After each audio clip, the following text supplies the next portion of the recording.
Sobat Busam, seperti yang kita tahu bahwa rapat paripurna di DPR RI pada 8 Januari 2022 lalu telah menelorkan sebuah undang-undang yang dalam sejarah bangsa Indonesia ini mungkin akan menjadi sebuah pijakan ya fundamental begitu, Undang-Undang IKN nomor 3 tahun 2022. Dan memang undang-undang ini disahkan sangat singkat gitu ya, sangat singkat setelah hanya hitungan 43 hari sejak dibahas per 7 Desember 2021. Nah, bagaimana dinamika respon tentang pemindahan IKN ini juga sangat beragam. Tapi terlepas apapun itu kontroversi atau seperti apa, kita tidak akan membahas di situ. Kita sekarang akan fokus pada kebutuhan Provinsi Kalimantan Timur sendiri atas kesiapan Kalimantan Timur khususnya dalam menghadapi pembangunan IKN untuk sumber daya manusianya. Dan di sini telah hadir narasumber yang memang berkompeten di bidangnya yang secara khusus kita undang di Busam ID. Check the mic and make sure it sound right, boys.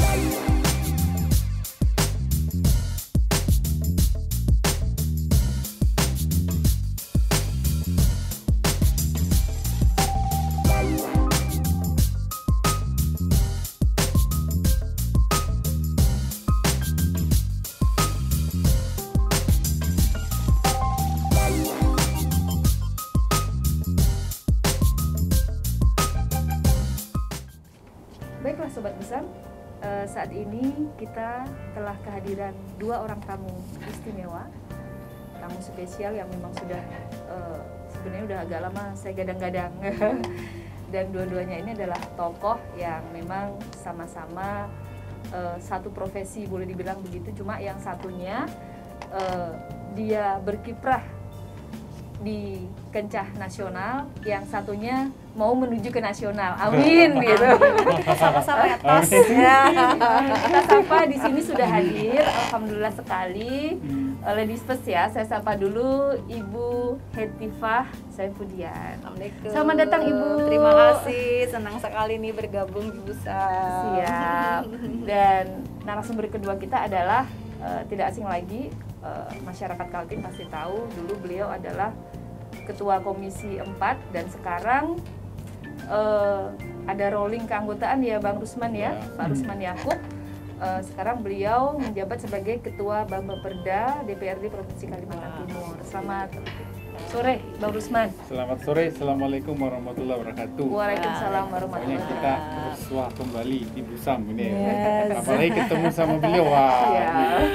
Kompak nih kita nih. Beliau berdua ini sama-sama komisi yang membidangi pendidikan, Iya. kepariwisataan, Iya. ya.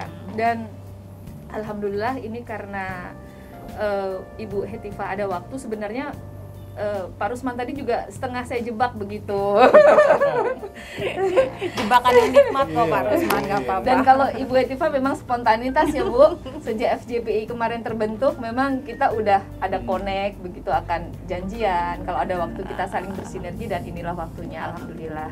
Nah Ibu kemarin waktu mengikuti, Ibu kemarin ikut kemah IKN itu ya? Saya sebenarnya kalau ke tempat kemahnya itu udah kira-kira seminggu yang lalu. Udah kayak tim advance saja nih. Iya. Luar biasa. Iya. Bagaimana Bu gambaran? Dan kemarin juga perkemahan saya kemarin? ke pasir ya, jadi memang banyak pertanyaan Bang Rusman. Iya. Utamanya adalah ini ada IKN, kita dapat apa? Ya, Gitu betul. masyarakat. Betul, betul. Sebetulnya ini pertanyaan yang sangat valid sekali ya, tapi juga saya tantangin juga nih teman-teman muda nih utamanya. Kalian maunya apa? Apa yang mau kalian lakukan dan apa yang kita bisa lakukan? Gitu, karena sebenarnya kan kesempatan Betul. yang terbuka tuh banyak Betul, sekali. tepat gitu. sekali, tepat sekali Bu Tifah, karena dari PUPR sendiri juga sudah mendeklarkan bahwa bagaimana kebutuhan sumber daya manusia yang di tingkat menengah itu sampai mencapai 16 ribuan ya, Ya. Bang Rusman ya. Kalau pekerjaan konstruksinya Itu baru ya. pekerjaan konstruksi. Iya, konon level. tentu 16.000. Jadi prakonstruksi 2021 sampai 2022 sampai 2023, kemudian 2023 ini menginjak ke konstruksi gitu. Nah, ini tenaga kerja yang memang benar-benar harus disiapkan untuk Kaltim gitu. Nah, Iya. mungkin kita bisa mendapat gambaran dulu. Izin Bu Hetifah dari Bang Rusman yang selama ini juga saya lihat sangat getol menyuarakan dan mendorong ayo ini SDM kita tuh harus disiapkan apa dan sebagainya. Bisa diceritakan Bang Rusman? Ya, jadi gini, sekarang ini barangkali ya bahwa masih ada sisa-sisa keinginan perdebatan soal IKN itu wajar saja lah ya, karena kita juga memang harus jujur akui bahwa sosialisasi IKN ini memang prosesnya sangat-sangat sedikit lah ya, sehingga wajar kalau masih ada pertanyaan masyarakat, kita ini dapat apa dan itu. Tapi sudahlah, bukan itu lagi konteksnya menurut saya. Sekarang ini IKN sudah berjalan, sudah ada. Sekarang bagaimana kita menghadapi itu, kemudian Kalimantan Timur sebagai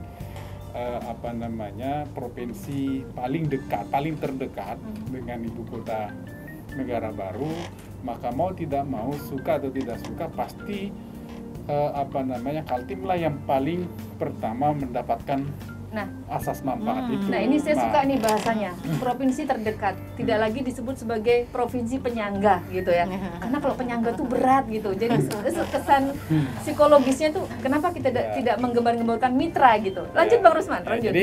Jadi itu, maka itu apapun alasannya IKN ini pasti memberi peluang, pasti memberi potensi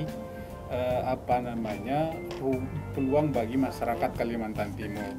Salah satu diantaranya adalah tentu peluang ekonomi.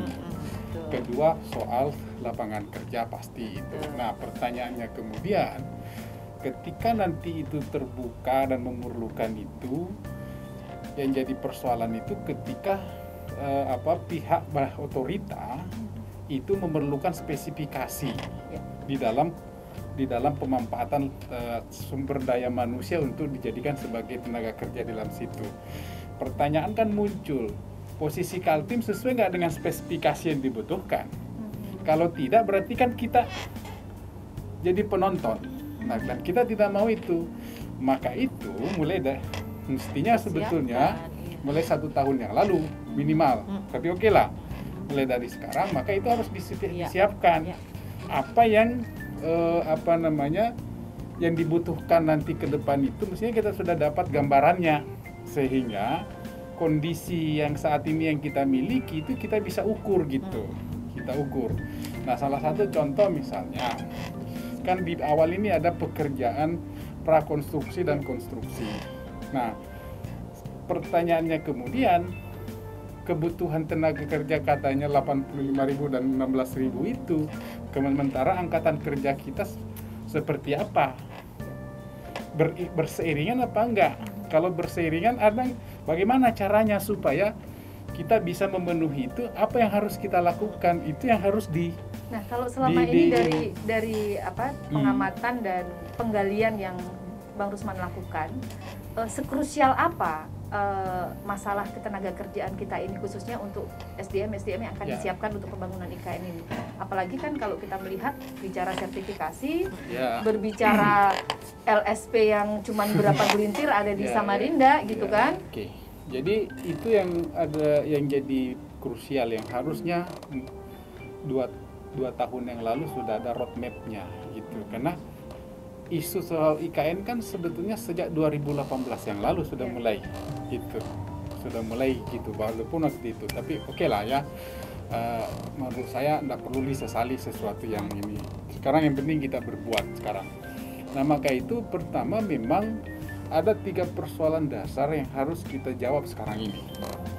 Pertama adalah bagaimana kita membangun roadmap pendidikan vokasi di Kalimantan Timur. Itu penting.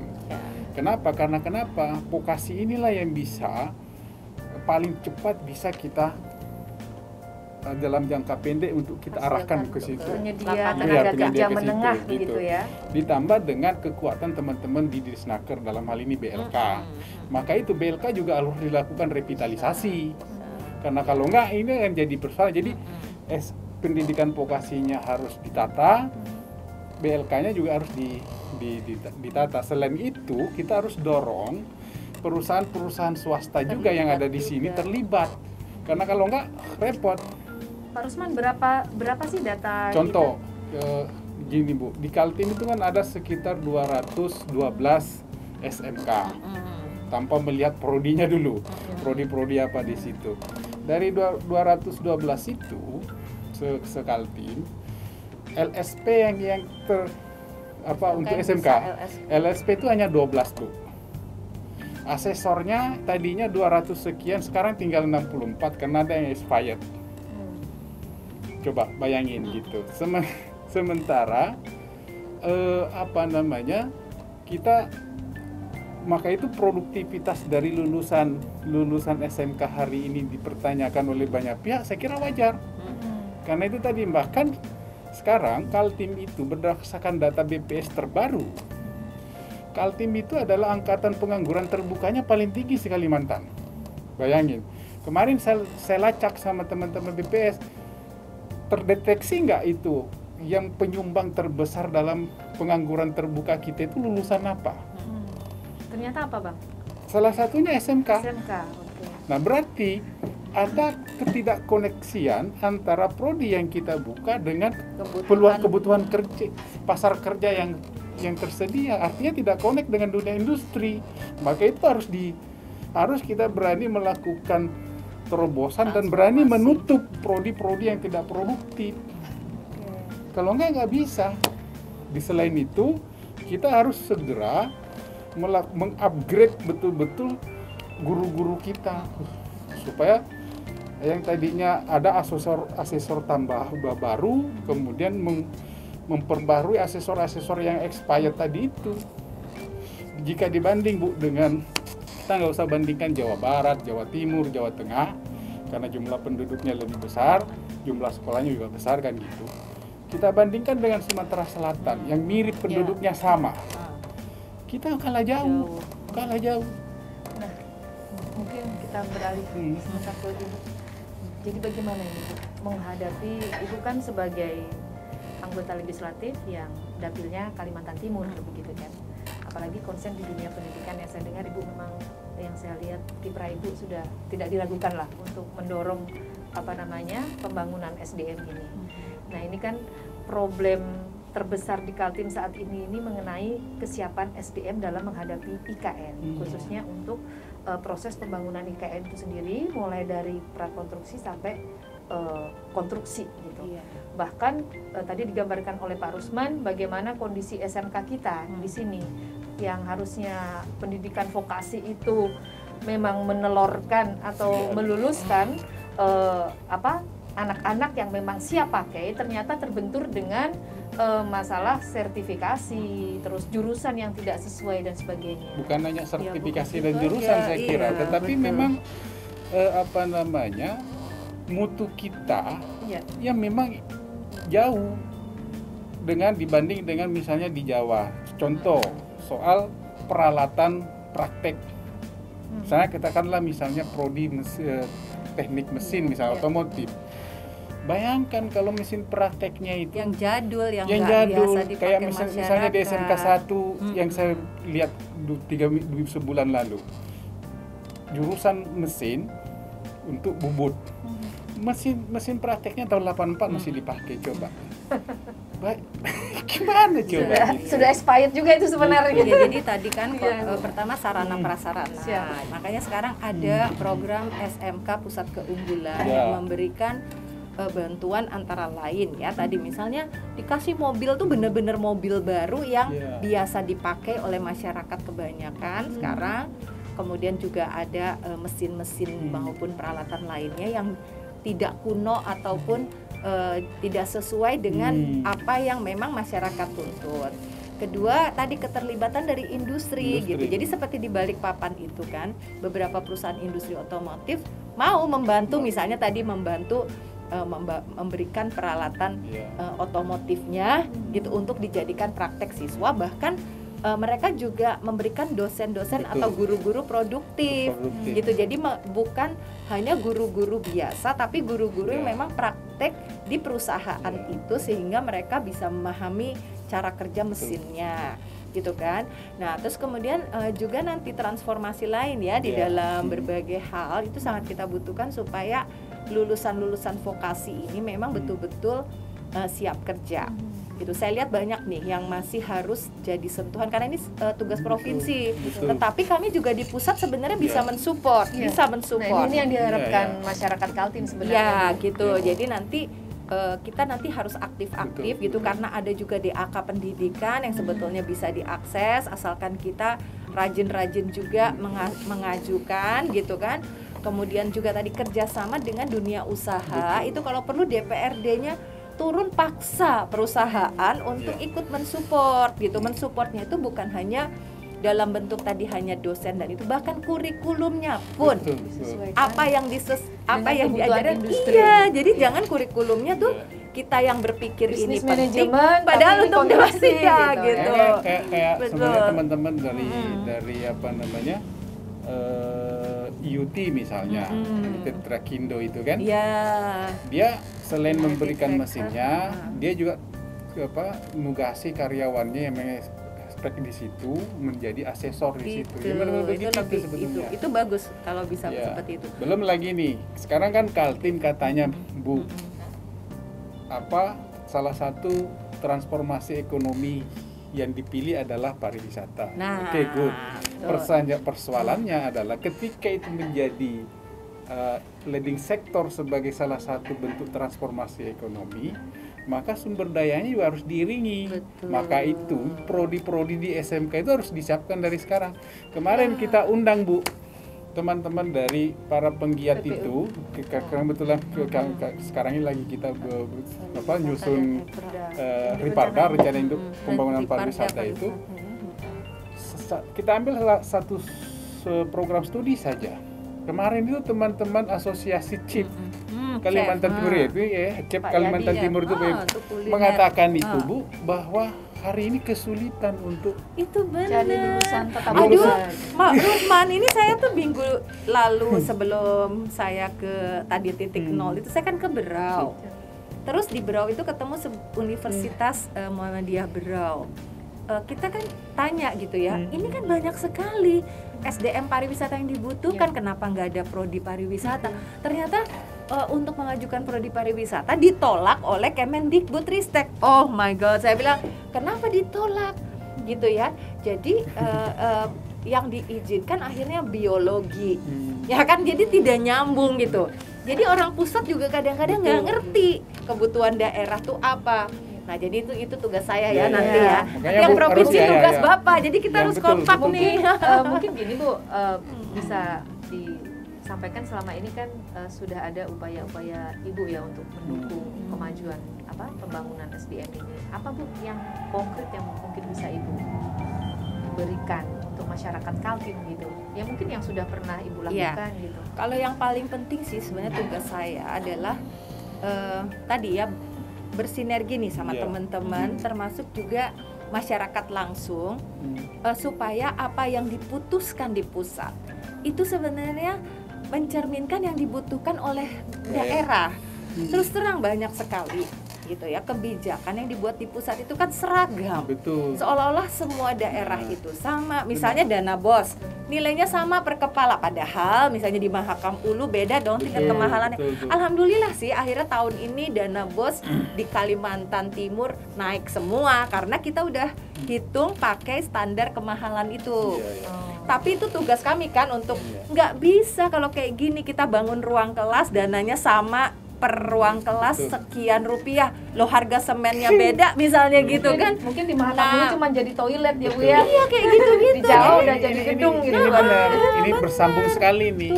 Kita kemarin diskusi kita itu sama Bu, dan saya sudah sejak saya di Komisi 4 selalu saya protes ini soal biaya operasional sekolah, baik yang bersumber nasional maupun daerah.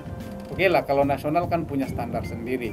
Tapi maksud saya di Bosda inilah yang nutupi gitu loh. Ya, Jadi sama gini Bu, sih, tapi di Kaltim gitu misalnya gini. Ternyata rate kita itu belum sampai pada tataran ideal. Mestinya untuk biaya operasional sekolah untuk SMK itu adalah idealnya 7,5, Misalnya, 7,5 per siswa per tahun begitu. Kita itu baru 2,5. 3 jutaan ternyata. misalnya coba. seperti itu. Jadi Itu sangat itu contoh-contoh kita memang harus menggunakan data-data ya untuk membuat kebijakan. Nggak boleh tuh, harusnya bahkan tiap kabupaten kota di provinsi aja kan bisa beda. Nah, jadi harus cermat.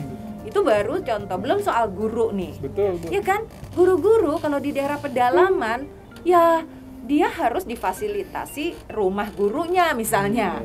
Kalau semuanya sama aja kayak begitu, nggak ada guru dari lokal yang Betul, Bu. tersedia. Ini sekalian kan saya orang mau itu curhat juga sama gitu, Ibu. contohnya. Silakan Bang, silakan. Jadi gini, Kaltim itu Bu, ini berdasarkan saya pakai data Dapodiknya teman-teman Diknas gitu. Data Dapodik tahun 2019 yang lalu Bu, itu menunjukkan betapa saya terkejut yang membaca data itu.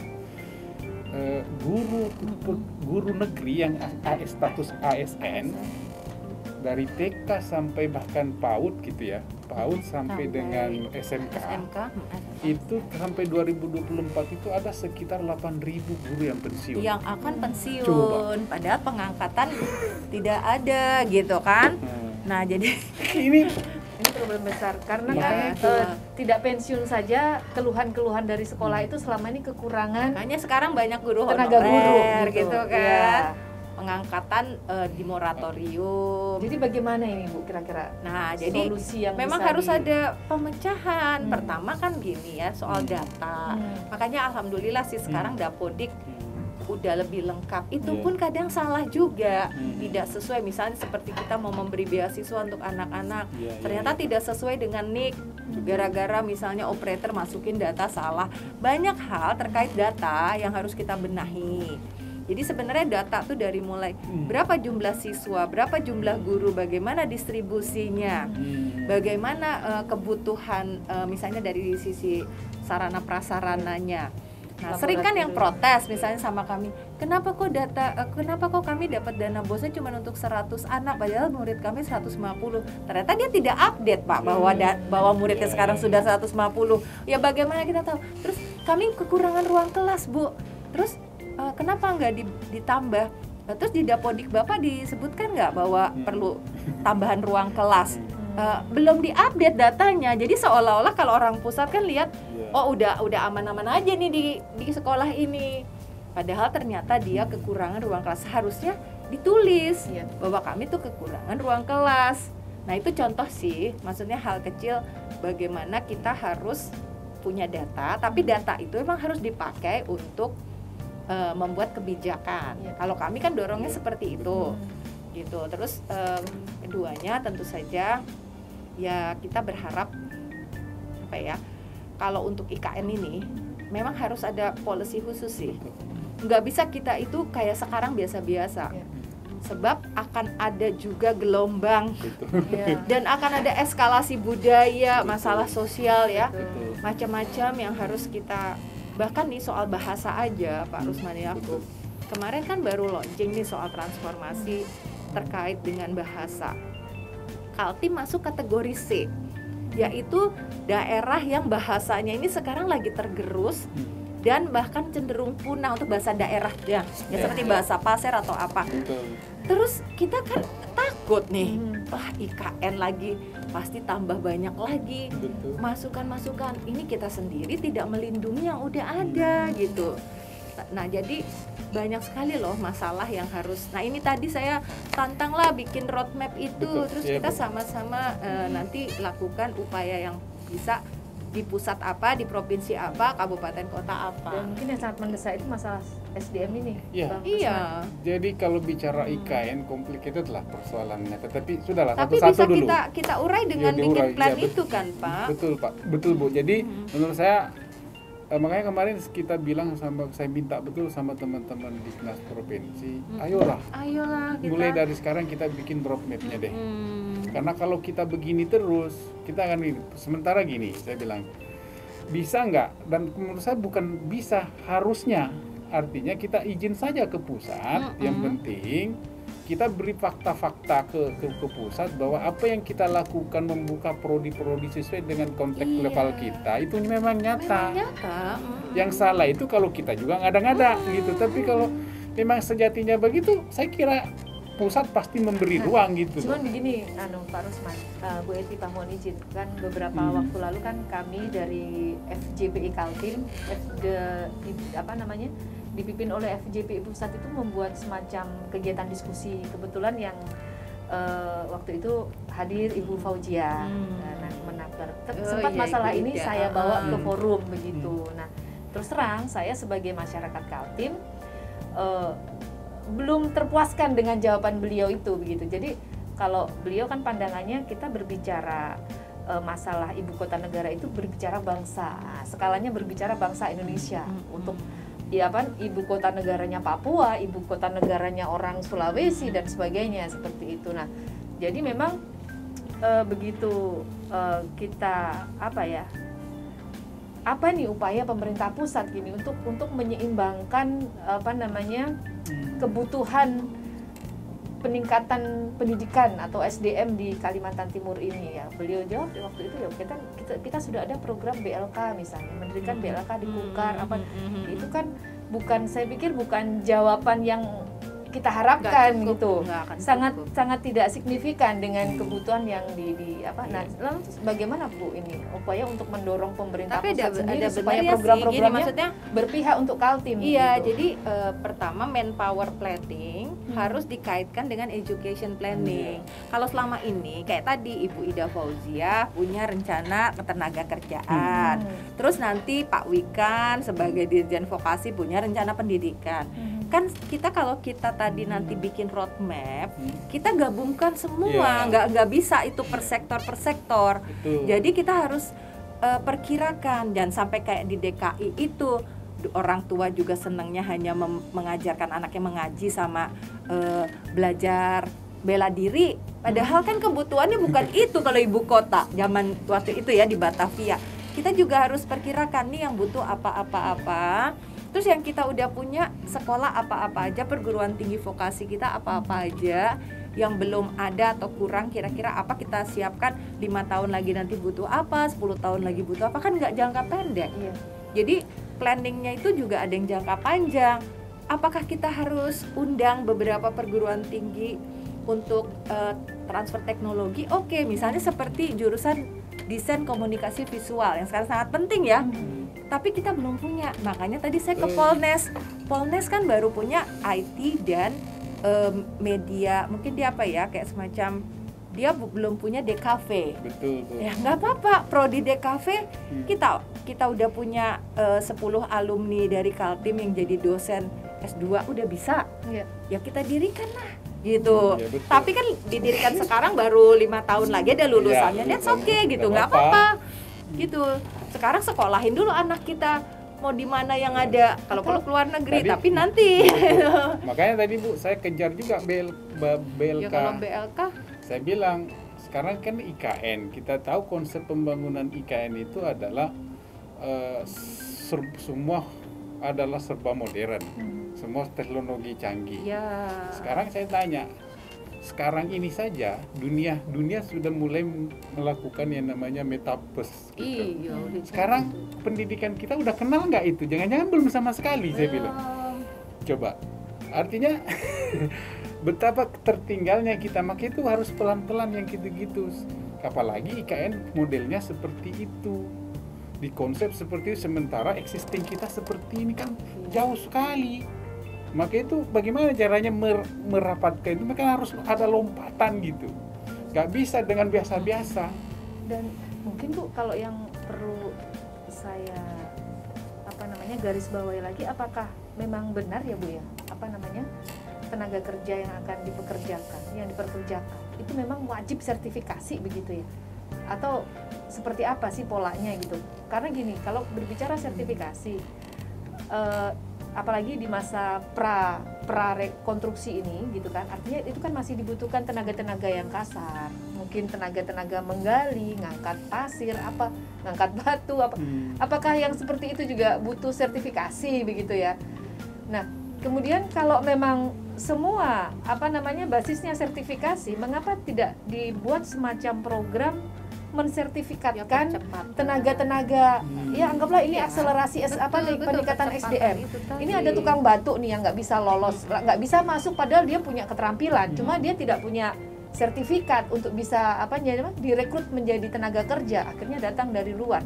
Mengapa tidak model misalnya mengkolektifkan mereka, membuat semacam ya kayak LSP itu diperbanyak atau apalah namanya, lembaga sertifikasi profesi, tapi yang kelasnya mungkin kelas itu tamatan SD, tamatan SMP yang seperti itu. Iya, itu dikolektifkan, bisa seperti perguruan tinggi setempat kan siap, atau SMK setempat diperbanyak. Jadi ada dua kan, yang mensertifikasi dengan yang disertifikasinya. Karena sekarang ini saya juga kemarin kan waktu saya ke Sepaku gitu ya, saya sampai minta video nih, saya ada videonya, Bapak ini batu tuh kan, dia tukang batu gitu ya, Bapak tuh kayak gimana kerjanya, dia video, tapi dia canggih juga Pak, dia bisa ngevlog, Bu ini cara saya kerja, aduh bener-bener gitu kan, sangat konvensional.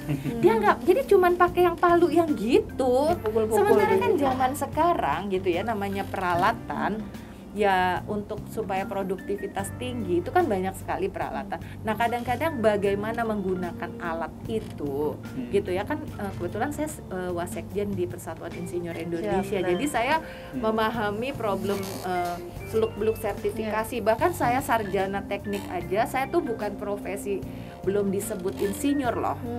Ya kan, kita harus ada pendidikan profesi lagi supaya kita bisa disebut sebagai insinyur. Nah maksudnya tukang konstruksi juga sama. Bukan kan sekarang itu kan banyak yang berdasar pengalaman, mungkin dia ikut-ikut jadi tukang tembok, tapi lihai gitu, akhirnya tapi lihai kan, gitu. Iya, tapi ada juga, nah tadi yang dimaksud standarisasi gitu kan. Jadi ada satu keterampilan tertentu yang mungkin ketika kita membangun bangunan-bangunan yang ada di IKN, apalagi bangunan yang sifatnya tadi futuristik, yang green building dan sebagainya, itu kan nggak cuman sekedar, saya lihat ya waktu bikin ini aja, nempelin bata sama bata, itu kadang kosong, begitu ada ubin, baru sebentar tuh diinjak, baru sebentar jadi cepet rusak gitu. Nah jadi nggak mudah loh jadi tukang gitu loh, maksudnya ya kita harus memberikan mereka ilmu pengetahuan dulu.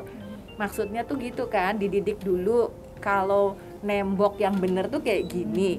Nanti begitu mereka udah bisa, mereka artinya udah certified. Jadi kita yakin bahwa nanti standarnya tuh dalam menembok tuh sama gitu. Karena kalau sekarang kan ya karena berdasar pengalaman bisa beda-beda, nggak sesuai, dan saya lihat banyak juga yang nggak bagus.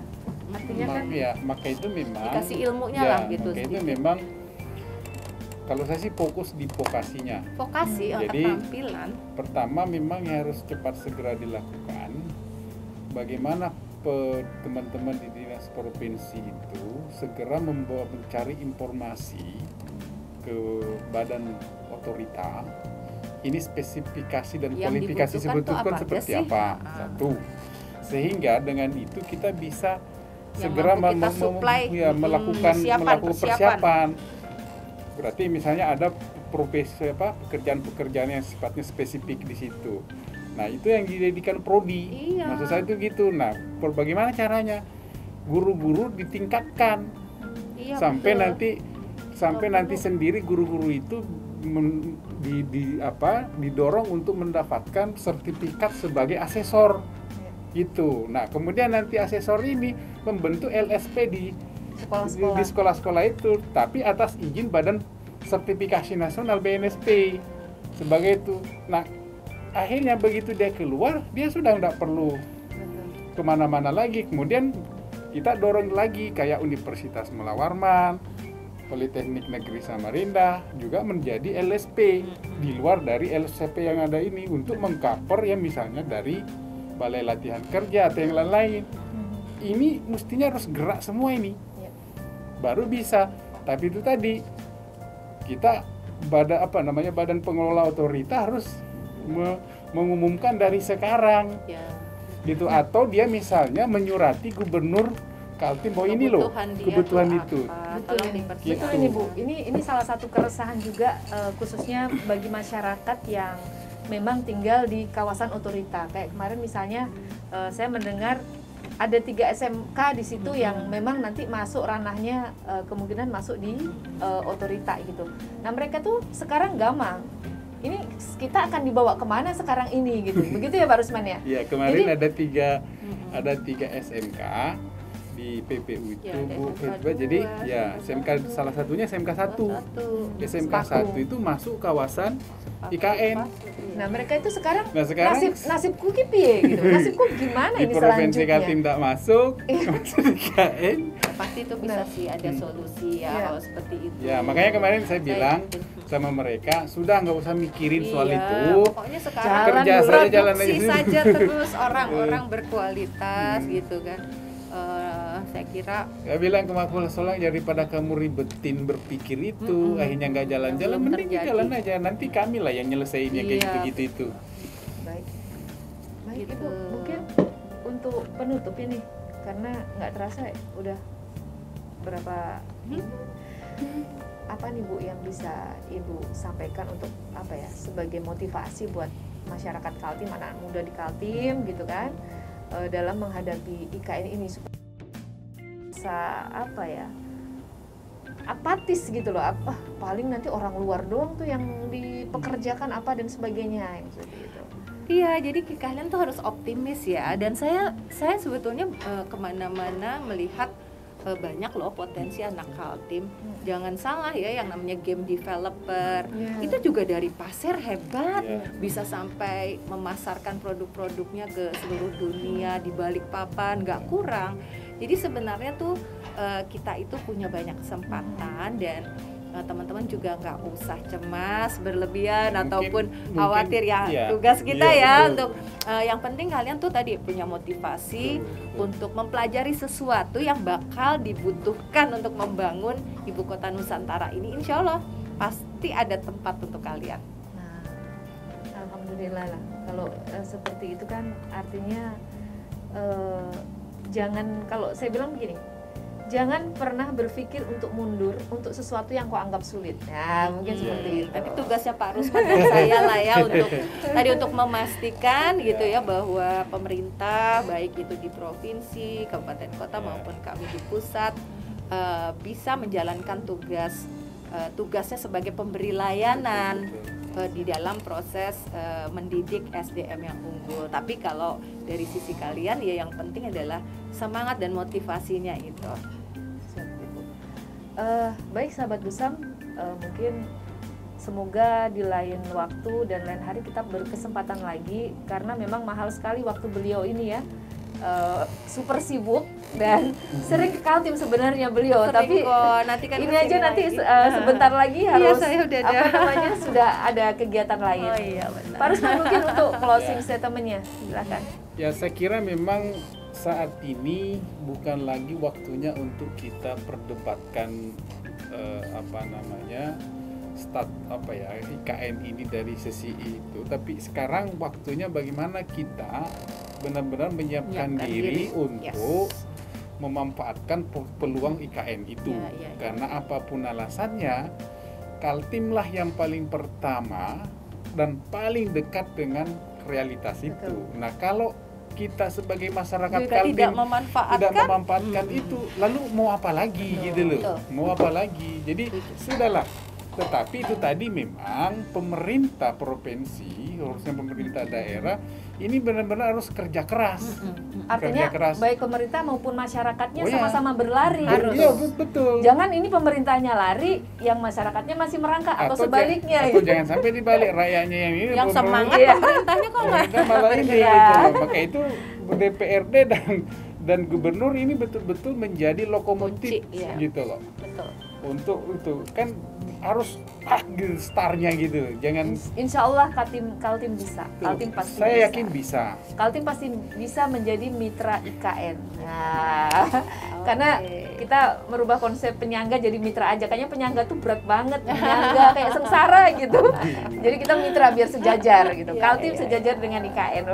Amin. Ini baru sisi pendidikan, belum bicara budaya, belum bicara hal lain.